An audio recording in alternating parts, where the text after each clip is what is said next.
नमस्कार दोस्तों, स्वागत है आपका इस चैनल स्टॉक मार्केट में। दोस्तों मैं आज आपके लिए एक स्पेशल वीडियो लेके आई हूँ, क्योंकि आज हम यहाँ जानने वाले हैं कि कंपाउंडिंग का पावर से हम अमीर कैसे बन सकते हैं।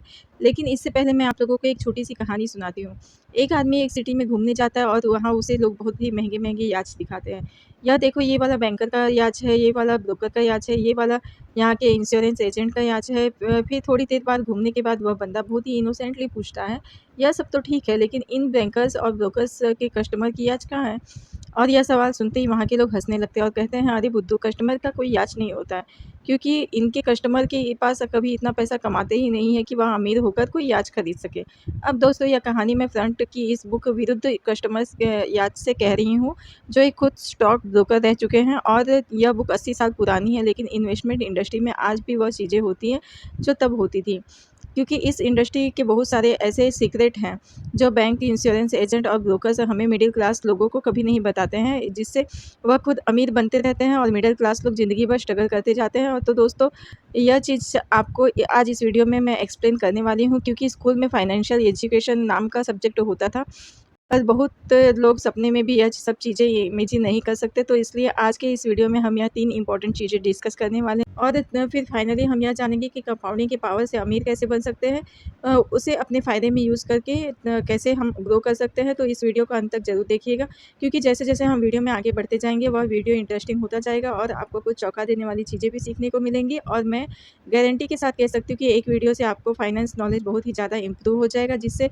आप एकदम कॉन्फिडेंट हो जाएँगे अपनी फाइनेंस इनकम की जर्नी में। तो चलिए शुरू करते हैं। तो दोस्तों, सबसे पहले हम कंपाउंडिंग के कॉन्सेप्ट को शॉर्ट में डिस्कस कर लेते हैं। जब आप पैसा इन्वेस्ट करते हो तो आपका पैसा और पैसा कमाता है, और वह जो पैसा है वो और ज़्यादा कमाता है, और इसी तरह से यह प्रोसेस काम करता है। अगर आपको यह चीज़ें समझ में नहीं आई तो मैं इसका एक लाइव एग्जांपल दिखाती हूँ।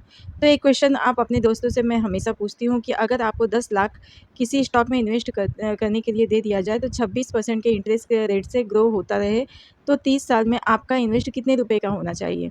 तो दोस्तों, मेजॉरिटी लोग यह कैलकुलेशन अपने दिमाग में इतना ईज़िली नहीं कर पाते, तो मैं उनको एक शॉर्टकट बताती हूँ, जिसे हम रूल ऑफ 72 कहते हैं। इसका मतलब यह है कि अगर आप 72 किसी भी रेट ऑफ इंटरेस्ट से डिवाइड करोगे, तो आपको पता चल जाएगा कि कितने साल में आपका पैसा डबल होगा। और फिर आप इसे मेनली अपने दिमाग में ही कैलकुलेशन कर सकते हो कि लॉन्ग टर्म में आपकी वेल्थ कितनी होनी चाहिए। जैसे मान लो, अगर आपको एफडी से 7% का रिटर्न इंटरेस्ट मिलता है, अब तो आजकल ये भी नहीं मिलता, लेकिन कैलकुलेशन को सिंपल रखने के लिए हम 7% के मामले में ले लेते हैं। तो इस हिसाब से आपको 72 डिवाइडेड बाई 7 से डिवाइड करना है, तो आपका आंसर आएगा 10। मतलब 10 साल में आपका पैसा डबल हो जाएगा। या फिर अगर आपको यह 0.15% का रिटर्न मिल सकता है, तो आप 72 डिवाइडेड बाई 15 से डिवाइड करोगे, तो आपका आंसर आएगा 5। मतलब हर 5 साल में आपका पैसा डबल हो रहा है। तो यहाँ पर हम 72 डिवाइडेड बाई 26 से डिवाइड करेंगे, तो आंसर आता है 2.72, 2.77। अब हमको इसका राउंड ऑफ करके 3 पकड़ लेते हैं, तो इसका मतलब ये हुआ कि 26% के रेट से आपका हर साल 3 साल में पैसा डबल हो रहा है। तो अब आप मैन्युअली कैलकुलेशन कर सकते हो कि 3 साल में अब हमारा 10 लाख रुपया 20 लाख रुपए में ग्रो हो जा रहा है। फिर 3 साल बाद यानी टोटल 6 साल बाद वह 40 लाख में ग्रो होगा। फिर उसके 6 साल बाद टोटल 12 साल बाद हमारा पैसा 80 लाख में ग्रो होगा, और फिर 24 साल के बाद 1.6 करोड़ में ग्रो होगा। तो 30 साल में यह 2 करोड़ के आसपास होना चाहिए। अब दोस्तों, यहाँ पर मेजॉरिटी लोग यही गलती करते हैं, क्योंकि अगर आपका पैसा हर 3 साल में डबल हो रहा है, इसका मतलब यह हुआ कि 3 साल बाद यानी 9 साल के बाद आपका कैपिटल 80 लाख में ग्रो हो जाएगा, सेक्टर में ग्रोथ होगा, और फिर 12 साल में यह 1.6 करोड़ लेकिन यही कंपाउंडिंग का मैजिक है, क्योंकि 18 साल बाद आपकी वेल्थ 6.4 करोड़ की, फिर 21 साल के बाद आपकी वेल्थ 12.8 करोड़ की, फिर 24 साल के बाद आपका 25.6 करोड़ की, 27 साल के बाद आपका 51.2 करोड़ की, और फिर 30 साल बाद आपकी वेल्थ होगी 100 करोड़ के ऊपर। और इसलिए आइंस्टाइन ने इस कंपाउंडिंग के पावर को 8वां अजूबा कहा था। इसको जिसको समझ में आ जाता है, सिर्फ वही या कमा पाते हैं। लेकिन दोस्तों, ये सब सुनने में काफ़ी अच्छा लगता है, लेकिन अब हम रियलिटी की बात करेंगे तो ग्राफ इतना स्मूथली ऊपर जाता नहीं है। तो एक कॉमन क्वेश्चन मुझे बहुत सारे लोग पूछते हैं कि मैम स्टॉक मार्केट में हमारा पैसा मार्केट के हिसाब से ऊपर-नीचे होता रहता है, तो इसमें कंपाउंडिंग कैसे काम करता है? क्योंकि फ्री में कंपाउंडिंग का ग्राफ ऐसा लिखा जाता है, लेकिन प्रैक्टिकल में तो ऐसा कुछ भी नहीं हो सकता है। कभी-कभी मार्केट का रोज़ का होता है, तो हमें हमारा पैसा पूरा ही डूब सकता है। तो दोस्तों आप लोग से मैं एक सिंपल सवाल पूछती हूँ कि अगर आप लोगों को पता चल जाए कि कोई भी इन्वेस्टमेंट में आपके पिछले 15% का रिटर्न मिलने वाला है, तो लोग एफडी में और दूसरी पॉलिसी में इन्वेस्ट करेंगे। तो दोस्तों जिन लोगों को स्टॉक मार्केट की नॉलेज नहीं होती है, वह डायरेक्टली मना कर देते हैं वाला है, और यहीं पर मेजॉरिटी बैंक और इंश्योरेंस वाले उनको कोई पॉलिसी सेल करके या फिक्स्ड और सेफ रिटर्न के नाम पे सेल कर देते हैं, जिससे लोग इसी में सेविंग करके करते-करते थक जाते हैं, लेकिन उसके बाद भी वह अमीर बनना तो दूर, अपना स्टैंडर्ड ऑफ लिविंग भी मेंटेन नहीं कर पाते। इस चीज़ को थोड़ी देर में हम डिटेल में एनालाइज़ करने वाले हैं, लेकिन जिनकी फाइनेंशियल नॉलेज थोड़ी-सी स्ट्रॉन्ग होती है, तो उनको एक चीज़ पता होती है कि लॉन्ग टर्म में जब आप किसी अच्छी कंपनी में इन्वेस्ट करते हो, तो इसका स्टॉक प्राइस चाहे कितना भी फ्लक्चुएट हो जाए, वह लॉन्ग टर्म के ऊपर ही जाएगा। और अगर आपको पोर्टफोलियो में सिर्फ एक ऐसी सक्सेसफुल कंपनी होती है और बाकी सारे में आप गलत भी हो जाते हैं, तो भी आप अच्छा खासा रिटर्न कमा सकते हो और अमीर भी बन सकते हैं। अगर आप किसी इंडेक्स फंड में इन्वेस्ट करते हो, तो आपको इन्फ्लेशन से अच्छा रिटर्न तो मिल ही जाना चाहिए। तो दोस्तों इसे हम एक एग्जांपल के थ्रू समझते हैं। 1995 में 1 किलो गेहूँ और ₹1.25 में मिलता था, और फिर महंगाई की वजह से धीरे-धीरे इसका प्राइस बढ़ता चला गया। हर 5 साल में या 5 पैसा, 10 पैसा ऐसे बढ़-बढ़ के 2005 तक ये ₹5 हो गया। लेकिन फिर 2010 में यह डायरेक्टली ₹10 पर किलो हो गया था। मतलब 20 साल में 1985 से 2005 तक यह सिर्फ ₹4 में इंक्रीज़ हुआ, लेकिन 2005 से 2010 तक यह यौगिक ₹5 हुआ। 2015 में ये डायरेक्टली ₹20 पर किलो हो गया। मतलब 5 साल में डायरेक्टली ₹10 इंक्रीज़ हुआ है।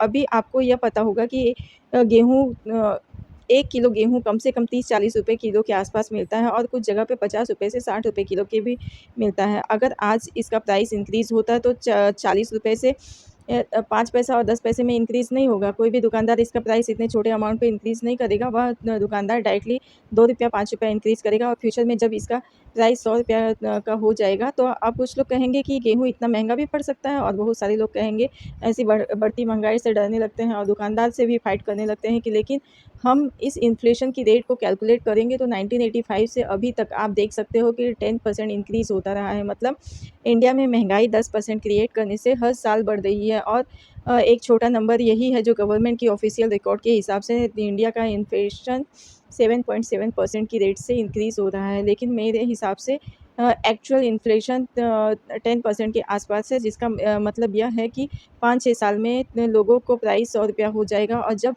ऐसा होगा तो इसका प्राइस ₹2 ₹5 इंक्रीज़ नहीं होगा। ये फिर डायरेक्टली ₹10 ₹20 का ही इंक्रीज़ होगा। तो दोस्तों आप ये कंपाउंडिंग की पावर को समझो या मत समझो, यह हमेशा आपके खिलाफ ही काम करता रहेगा। और अगर इसीलिए अगर आप सिर्फ सेविंग ही करते हो, फ्यूचर में आपको बहुत ही स्ट्रगल करना पड़ सकता है। और अगर आप कोई भी ऐसी जगह इन्वेस्ट करते हो जहाँ पे 10% से कम का रिटर्न मिलता है, तो वह बहुत ही बुरा इन्वेस्टमेंट है। क्योंकि मैं कुछ ऐसे लोगों को भी जानती हूँ जो 1500-1800 की सालाना पेंशन मिलता है, जिससे फ़िलहाल उनके 1 दिन का होटल का खाने का बिल ही कवर होता है। लेकिन एक ज़माने में उनका इससे पूरा साल का एक्सपेंस कवर होता था, क्योंकि उन्होंने ऐसे इन्वेस्टमेंट चुने थे जो वो टाइम पे एकदम अच्छी और सेफ़ लगते थे। लेकिन जैसे-जैसे टाइम निकलता गया, तो इन्वेस्टमेंट इतनी ख़ास रेट से ग्रो हो नहीं हुआ। महँगाई ज़्यादा बढ़ गई, और फिर कुछ इनोसेंट लोग ऐसे भी होते थे जो उस पर लोन ले लेते थे। मतलब 10% के लिए और महँगे हो जाते थे, और उस पर 10% के लिए महँगाई बढ़ती है, तो उस पर 8-10% एक्स्ट्रा वह बैंक को ही इंटरेस्ट पे करते थे। और तो इससे दोस्तों अब हम ये समझते हैं कि इन्वेस्टमेंट इंडस्ट्री काम कैसे करती है। तो दोस्तों इन्वेस्टमेंट इंडस्ट्री के 2 साइड होते हैं, एक तो बाई साइड होती है एंड बैंकर्स और इंश्योरेंस कंपनी, जिनको ज़्यादा प्रॉफिट कब मिलता है जब आपके पास ज़्यादा से ज़्यादा पैसा जमा करवाते हैं या उनकी पॉलिसी आप बाय करते हो।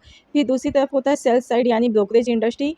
इनको भी प्रॉफिट कब मिलता है, जब ज़्यादा ट्रांज़ैक्शन होते हो, मतलब शेयर्स खरीद के उसे बेचते हो, तब तो सबसे पहले हम इसे बाय साइड की बात करेंगे। तो दोस्तों एक आदमी ने मुझे रिसेंटली मुझसे पूछा था कि एक बैंक है जो गारंटी इनकम वाली पॉलिसी हमें दे रही है, जहां मुझे इस साल 4 लाख रुपीस इन्वेस्ट करना है 6 साल तक। फिर मुझे 20 साल के बाद 50 लाख रुपए मिलेगा। ज़रा मुझे ये बताइए कि इस पॉलिसी में क्या बुरा है? तो दोस्तों जब आपको ऐसी कोई पॉलिसी मिलती है, तो आपको मैं हमेशा कंपाउंडिंग इनकम चेक करना चाहिए, तो आपका पैसा कितने परसेंट के रेट से ग्रो हो रहा है, और यह चीज़ आपको खुद चेक करना चाहिए। उनको लिखे हुए पैम्पलेट के भरोसे रहना नहीं चाहिए। और यह चीज़ करना काफ़ी सिंपल है। इसके लिए आपको एक एक्सेल में जाके आईआर यानी इंटरनल रेट ऑफ रिटर्न का सिंपल फ़ॉर्मूला डाला और रिज़ल्ट आपके सामने होगा। इससे यह पता चलता है कि आपको पैसा कितने % की तेज़ी से ग्रो हो रहा है। जैसे हमने वीडियो स्टार्ट करने में डिस्कस किया था कि अगर आपको 5 साल में पैसा डबल हुआ तो इसका मतलब ये हुआ कि आपको 15 साल % के रिटर्न मिलने वाला है और आपका पैसा सिर्फ 7.78% की रेट से ग्रो हो रहा है। फ्यूचर में इस इन्वेस्टमेंट से आपको अफोर्डेबिलिटी और कम हो जाएगी, क्योंकि जो चीज़ आप आज खरीद रहे हो 50 लाख ऊपर से, तो आप फ्यूचर में उसे उतने में भी नहीं खरीद पाओगे। बाद में आपको स्टैंडर्ड ऑफ लिविंग नीचे ही गिरेगा। तो इन शॉर्ट वह अमीर बनने का नहीं बल्कि गरीब होने की स्कीम है। अब दोस्तों, अगर आप 50 लाख को देखोगे तो नो डाउट एक बहुत ही बड़ा अमाउंट लगेगा आपको। आपको लगेगा कि पॉलिसी तो बहुत अच्छी है, लेकिन आपको यह भी देखना चाहिए कि आपको 20 साल बाद मिलेगा। अगर आप यह सेम अमाउंट किसी सिंपल से इंडेक्स फंड में इन्वेस्ट करते हो तो जिसके ऊपर आपको 15% का रिटर्न मिलता है, तो आप ले सकते हो। उसी पीरियड में 1.7% में ग्रो होता है। और इसीलिए ऐसी पॉलिसी काफ़ी ज़्यादा एडवर्टाइजिंग होती है, एजेंट को अच्छे कमीशन दिए जाते हैं और अगर आपको 15% की जगह 13% भी रिटर्न मिलता है तो भी आप अच्छी खासी वेल्थ क्रिएट कर लोगे। फिर दोस्तों, दूसरे आते हैं सेल साइड वाले, यानी ब्रोकर्स। अब दोस्तों, जो लोग हिम्मत करके स्टॉक मार्केट में एंटर कर भी लेते हैं ना, तो उनको एक बहुत ही बड़ी प्रॉब्लम का सामना करना पड़ता है, क्योंकि जब आप किसी भी ब्रोकर की सर्विसेज के लिए साइन अप करते हो तो वो आपको एक एडिशन सर्विस फ्री में प्रोवाइड करते हैं, ट्रेडिंग की। ट्रेडिंग करने के लिए वो ट्रेनिंग देते हैं या मार्केट के अपडेट प्रोवाइड करते हैं ईमेल और वीडियोस के थ्रू, और कुछ ब्रोकर्स आपको डेली कॉल्स प्रोवाइड करेंगे कि आपको कौन सा स्टॉक बाय करना चाहिए, कौन सा सेल करना चाहिए। तो लोग खुशी-खुशी ये सब चीज़ें एक्सेप्ट कर लेते हैं, क्योंकि फ्री का पैसा किसको पसंद नहीं होता है। लेकिन जब किसी भी सक्सेसफुल इन्वेस्टर की हिस्ट्री पढ़ोगे, जिन्होंने स्टॉक मार्केट में अच्छा पैसा कमाया है, और उनके इंटरव्यू सुनोगे, तो हमेशा long term buy and hold करने का ही रिकमेंड करेंगे। कि स्टॉक मार्केट इधर device to transfer money from impatient to patient. यह जो पेशेंटली इन्वेस्ट करेंगे वह पैसा बनाएँगे, और जो बार-बार बाय एंड सेल करेंगे वह गँवाएँगे ही। लेकिन अगर सब लोग ऐसा पेशेंटली इन्वेस्ट करने लगे तो ब्रोकरेज का पैसा बनेगा कैसे? तो इसका मतलब काफ़ी सिंपल है, अगर ब्रोकर आपको अमीर बनने देगा तो वह खुद भूखा मरेगा।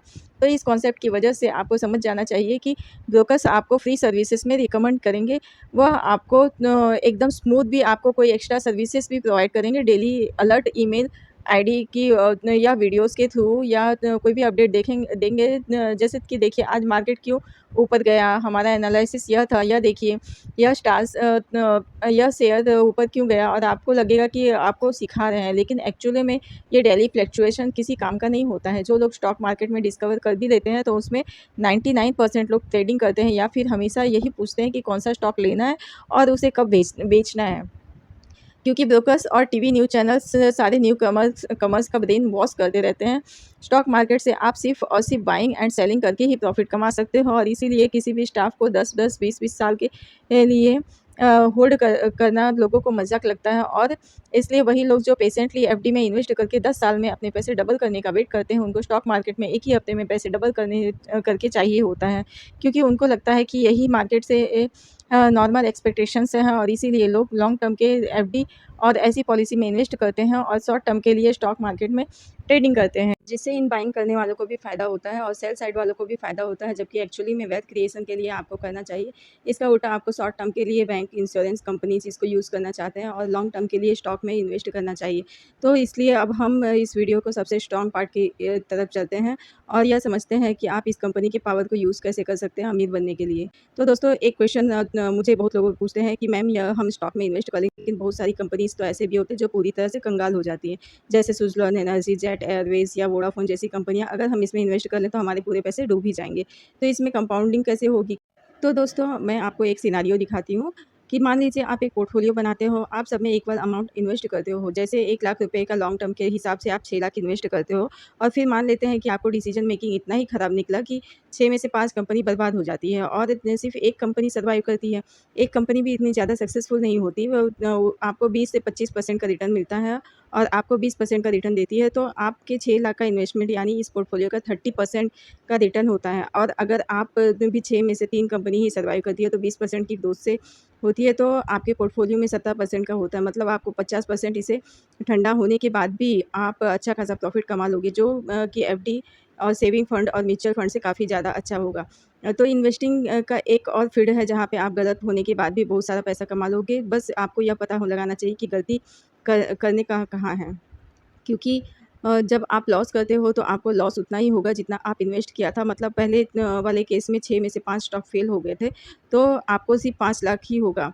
लेकिन जब जब आप कंपनी के ग्रोथ में से कंपाउंडिंग से अनलिमिटेड प्रॉफ़िट कमा लोगे, जिसे 50 गुना, 100 गुना या 200 गुना भी, जो कि सारे लॉस को रिकवर कर देते हैं, तो दोस्तों कंपनी हो सकता है कि कुछ कंपनीज़ और भी ग्रो हो जाए और 25-30% की रेट से आपको सारी गंभीर, अगर आप थोड़ा-सा भी रिसर्च करके एक कॉमन सेंस यूज़ करके अच्छी कंपनी में इन्वेस्ट करते हैं, तो 6 में से 5 में एक अच्छा परफॉर्मेंस तो मिलेगा ही। लेकिन अगर आप पूरा यूट्यूब और सोशल मीडिया ब्राउज़र कर लोगे, तो आपको इन चीज़ों के बारे में कोई नहीं बताएगा। सब यही बोलेंगे कि आपको कौन-सा स्टॉक लेना चाहिए और कौन-सा बेचना चाहिए।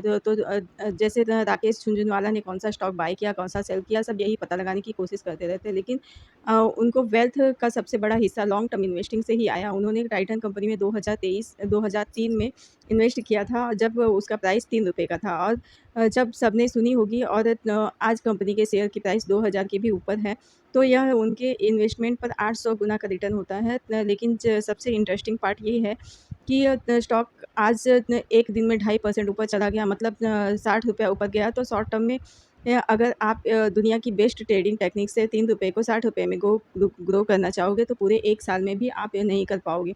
लेकिन यहाँ पर 20% ग्रो हुआ सिर्फ़ 1 दिन में। तो दोस्तों, यह सीक्रेट है कि कंपाउंडिंग का स्टॉक मार्केट में जो समझता है वह उसका फ़ायदा उठाता है, और जो इसे नहीं समझते वह ज़िंदगी भर पे करते रहते हैं। दोस्तों, उम्मीद करती हूँ कि आपको इस वीडियो में कुछ ना कुछ ज़रूर सीखने को मिला होगा, तो इस चैनल को सब्सक्राइब ज़रूर कर लीजिएगा और बेल आइकन को भी प्रेस कर दीजिएगा, ताकि आपसे कोई भी ऐसी वीडियो हम कर सकते हो। और अगर आपको कुछ क्वेश्चन है, कुछ टॉपिक है, तो नीचे कमेंट सेक्शन में ज़रूर बताइए, तब मैं आप आने वाली वीडियो में इसे कवर करूँगी। इस वीडियो को लाइक करो, शेयर करो, और फ्रेंड्स और फैमिली मेंबर्स के साथ उनको भी एकजुट करो। एक्चुअली इन्वेस्टमेंट क्या होता है, उससे वेल्थ क्रिएट कैसे होती है, कैसे वीडियो पसंद आते हैं, और इसे लाइक नहीं, अगर जो ये वीडियो आपको पसंद नहीं आई हो, तो इसे आप लाइक ना भी कर सकते हो। मिलते हैं अपने नेक्स्ट वीडियो में, तब तक के लिए ध्यान रखिएगा। Take care, bye bye.